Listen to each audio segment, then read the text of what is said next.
मित्रो नमस्कार, मी पुरुषोत्तम आवारे पटेल आणि तुम्ही बघताय रोकठोक. रोकठोक या चॅनलला सबस्क्राईब करून पुढे जा, कारण तुमच्यासाठी अनेकदा नवनवीन विषय नव्या नव्या संकल्पना आणि जे विषय कोणी चर्चा करत नाहीत ते विषय तुमच्यासाठी मी घेऊन येतो आहे. व्हिडिओ पूर्ण बघा आणि आपल्या कॉमेंट्ससुद्धा द्या, कारण की अनेकदा व्हिडिओ बघून आपल्या मनात काही नवे नवे विचार येतात, पण कॉमेंट कुणी करायला धजावत नाही. आपण कॉमेंट निश्चित करा, त्याचा फायदा मलाही होतो, तुम्हालाही त्याचे फायदे होतात. मित्रांनो, मराठा आरक्षणाची चर्चा महाराष्ट्राच्या विधिमंडळात सुरू झाली आणि त्याच्यात मी मागच्या व्हिडिओत सांगितल्याप्रमाणे अनेक नामवंत आमदारांनी, नामवंत नेत्यांनी अतिशय चांगली मतं मांडली. जवळपास 100च्या वर लोकांनी त्यात सहभाग घेतला. केवळ मराठा समाजाचेच नव्हते, तर OBCचे, धनगर समाजाचे, माळी समाजाचे, अगदी छगन भुजबळांनीसुद्धा या चर्चेत सहभाग घेतला. याच्यात एक लक्षणीय भाषण झालं, ते म्हणजे प्रहारचे संस्थापक बच्चू कडू यांचं. बच्चू कडू या व्यक्तीविषयी बोलायचं झाल्यास, हा व्यक्ती नेहमी कोणत्याही सत्तेसाठी हपापलेला माणूस नाही, हे आपल्या अनेकदा लक्षात आलं. कोणत्याही सत्तेचा प्रभाव त्यांच्यावर नसतो. त्यांनी गुवाहाटीला जाऊन एकनाथ शिंदेंना पाठिंबा जरी दिला तरी शिंदे सरकारवर, म्हणजे सत्ताधारी सरकारवर ताशेरे ओढले नाहीत, असं एकही अधिवेशन होत नाही. मला वाटते त्याचंच नाव बच्चू कडू आहे. बच्चू कडू शेती मातीशी, दिव्यांगांच्या समस्याशी आणि सामान्य माणसाच्या प्रश्नाशी भिडलेला हा माणूस आहे. सामान्य माणसाच्या जीवनामध्ये जे काही तरंग उठतात, त्या तरंगांचे परिणाम बच्चू कडूंवर होतात. तशाच पद्धतीचं पहिल्यांदा कदाचित उघडपणे छगन भुजबळांच्या या सगळ्या वाचाळ वक्तव्यांचा समाचार घेण्याचं काम असंख्य मराठा आमदार आहेत, तेसुद्धा धजावले नाहीत.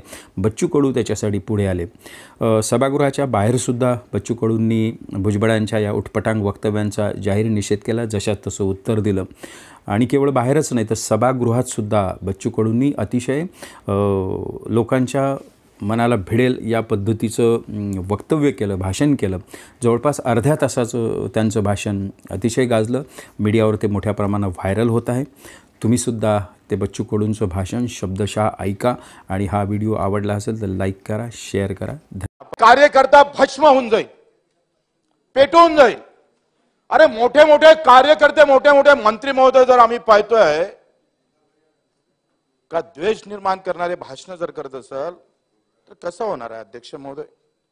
अध्यक्ष महोदय, पूज्य बाबासाहेब आंबेडकरांनी अतिशय संघर्ष करून, लागण तेवढे कष्ट करून, अध्यक्ष महोदय, बाबासाहेबांना कधी आमच्या शरीरात, स्वतःच्या शरीरात जात शिरू दिली नाही. मला बाबासाहेब आंबेडकरचं एक वाक्य अजूनही मनात कोरून ठेवलं. अध्यक्ष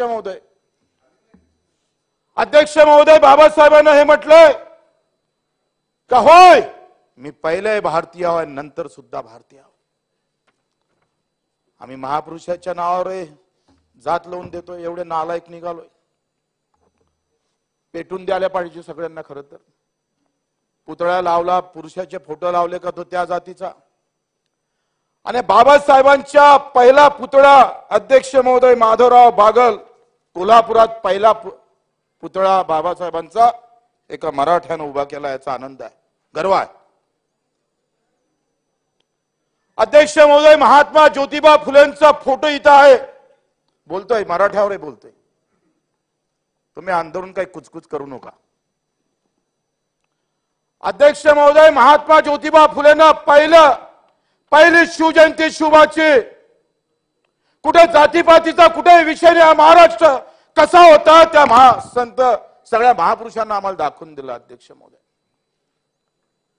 पहिली शिवजयंती महात्मा ज्योतिबा फुलेनं या महाराष्ट्रात सुरू केली. जातीपातीचे बंधन तोडत महात्मा फुलेनं पुन्हा दाखवून दिलं का कुठलाही महापुरुष एका जातीपुरता, धर्मापुरता, राज्यापुरता मर्यादित नसतं, तर त्याचा छाप सगळ्या जगावर पडत असतं. तसा हा महाराष्ट्र होता. पण महाराष्ट्राला काय काळीमा लागतंय मला समजत नाही. अध्यक्ष महोदय, आपण पाहतोय का काही सभा मी ऐकल्या आणि त्या सभेमध्ये एक जण असा म्हणतोय, नाव घेत नाही मुद्दा म्हणून, अधिक जातीवर जाण तुम्ही, 160 आमदाराला आम्ही पाळू. 160 आमदाराला भाषा आहे. या पद्धतीने मोठे नेते जर बोलायला लागले, एखाद्या सामान्य कार्यकर्त्याने बोललं ठीक आहे. काही उदाहरण दिलं जातं का त्या समाजाचा होता म्हणून तुम्ही एकमेकावर आरोप करा, व्यक्तिगत ठीक आहे, पण समाजावर जाऊन आरोप करा तर राख लागेल ना महाराष्ट्राला. कोण वाचवून याला? अरे आम्ही समजदार आहोत. इथं असणाऱ्या लोकांना जर जातीवर बोलणं सुरू केलं, तुम्ही एका गुलाबराव मी तुम्हावर बोललो, तुम्ही माझ्यावर बोलले, ठीक आहे, पण तुम्ही ज्या दिवशी जातीवर बोलायला लागाल, मराठ्यांनी असं केलं, आमच्या मशानभूमी अडवल्या, आमचं असं केलं, आमचे तसं केलं, अशा पद्धतीनं बोलताय तुम्ही. असे तर कित्येक उदाहरण सापडत. गावखेड्यामध्ये अशी उदाहरण सापडत नाही. एकमेकाचं कोणी जिथे जे जात भारी असतं ते अन्याय करत असतं त्या त्या गावामध्ये. हे तर सत्य आहे. ते नाही व्हायला पाहिजे पण सत्य आहे. मला वाटतं खोटं असेल तर मला सांगितलं पाहिजे. पण अशा प्रकारचा भास आणून देणं जणू काही मराठे म्हणजे आम्ही पाहतोय अध्यक्ष महोदय का जसं काही अन्याय करणारी जमातच तो उभी केली. अशा प्रकारची व्यवस्था जर निर्माण करत असाल तर ते चुकीचं होईल अध्यक्ष महोदय. राजकारण होईल हो, तुम्ही मुख्यमंत्री व्हाल, पण विष पाजून मुख्यमंत्री होऊ नका. अमृत पाजून व्हा.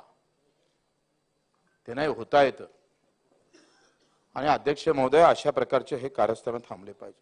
घरं जाळले त्याचा निषेधच केला पाहिजे, अंदर केलं पाहिजे, बेभान ठोकलं पाहिजे त्यांना. घरं जाळापर्यंत ज्याचे हात जात असेल ना ते हात पाय तोडून टाका अध्यक्ष महोदय.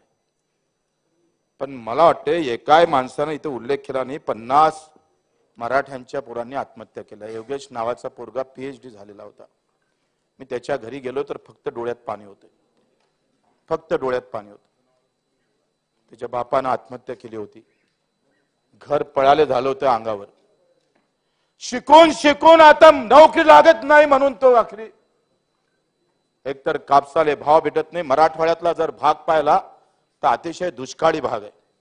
ना पाण्याची सोय आहे ना कुठल्याही प्रकारची व्यवस्था आहे. सगळ्याच समाजाची तेली माळी कुंभी धनगर असं नाही मी म्हणतोय मराठ्याचीच व्यवस्था आहे. सगळ्याच समाजाची तिथली अवस्था वाईट आहे. आपण पश्चिम महाराष्ट्रात गेलो तर किमान पाण्याची व्यवस्था आहे आणि इकडे आलो तर मराठवाड्यात मात्र साधी पाण्याची व्यवस्था पण तिकडे नाही आहे. आणि मग अशा अवस्थेमध्ये आरक्षणाचा आधार पकडला आणि ते भेटत नाही म्हणून आत्महत्या केली. 50 जणांच्या आत्महत्या झाल्या, घरं जाळल्या. आम्ही 10 डाव ठासून सांगतोय आणि 50 आत्महत्या झाल्या त्याच्यावर एकही कोणी बोलत नाही. याचं दुःख आहे. एवढे जातीवादी जर सभागृहात आम्ही राहत असेल तर या सभागृहाचं पवित्र कसं राखलं जाईल अध्यक्ष महोदय? अध्यक्ष महोदय आपण पाहतोय हो या जगातलं पहिलं मी पाहिलंय उपोषणावर लाठीचार्ज पाहिला कधी? आंदोलन झालं, असा मोठा लॉंग मोर्चा निघाला, कुठेतरी गोटमार झाली आम्ही पाहतोय, पण बसलेल्या ठिकाणावर लाठीचार्ज होतोय. मी जरी सरकारमध्ये असलोय तरी सत्य महत्वाचं असतंय. आणि मग हे दुःखद गोष्ट नाहीये, ही वाईट गोष्ट नाहीये. नाही उचलले असते, नाही जबरदस्ती केलं असतं, काय फरक पडला असता? पण उचललं आणि तुम्ही त्याला हवा दिली. द्यायची होती का दिली तपासलं नाही पाहिजे. कोणी पण असेल, कोणाला बदनाम का होतंय का तुमच्या बाजूने गृहमंत्री बसत असेल आणि तुम्ही म्हणत असाल का घर कसे पेटले, हे कसं चलणार? तुम्ही असं म्हणत असाल तुमच्या बाजूने अर्थमंत्री बसते आणि तुम्ही म्हणता ओबीसीला बजेट दिलं नाही, मग का आलू शिल्लक आहे तिथं? अरे ठाम माना, त्या कॅबिनेट मध्ये तोडफोड करा. ही भाषा कॅबिनेट मधली आहे, ही भाषा आम जनतेतली नाही आहे, लक्षात घ्या. आणि असं सांगून जर आपण पेटवापेटवी करत असेल तर चांगलं नाही आहे. अध्यक्ष महोदय, मी मराठा हा शब्द हा एका जातीचा नाही, मी स्पष्ट बोलणारा माणूस आहे. आपण जर पाहिलं पंजाब सिंधू गुजरात मराठा, पंजाब सिंधू गुजरात मराठा, मग मराठा जर एका जातीचा आहे तर जनगणनेमध्ये ह्या मराठा काढला पाहिजे. एका जातीचा उल्लेख का केला जातो? प्रस्ताव तयार करा, काळा मराठ्याला इथून. हा एका जातीत हा जनगणनामध्ये आला कसा? अध्यक्ष महोदय, 800 वर्षापूर्वीचा पुरावा आहे. लीळा चारित्र ग्रंथामध्ये सरळ स्पष्ट म्हटलं आहे, आचार्य गावामध्ये जात पारी कुंभी बसले होते. यात म्हणाले, अहो पाटील मराठे, तुमच्या गावी ब्राह्मणांचे घर नाही का? 800 वर्षाचा पुरावा आहे. 800 वर्ष.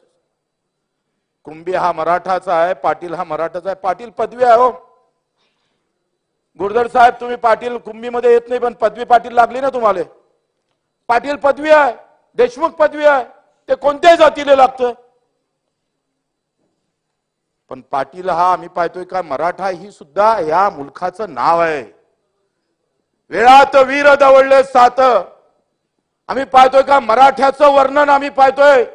18 पगड जातीतला तेली असन, महार असन, माळी असन, बौद्ध असन, सुतार असन, कुमार असन, धनगर असन, मल्हारराव होळकरांच्या समाधीच्या खाली मराठा सरदार म्हणून लिहिला गेलाय.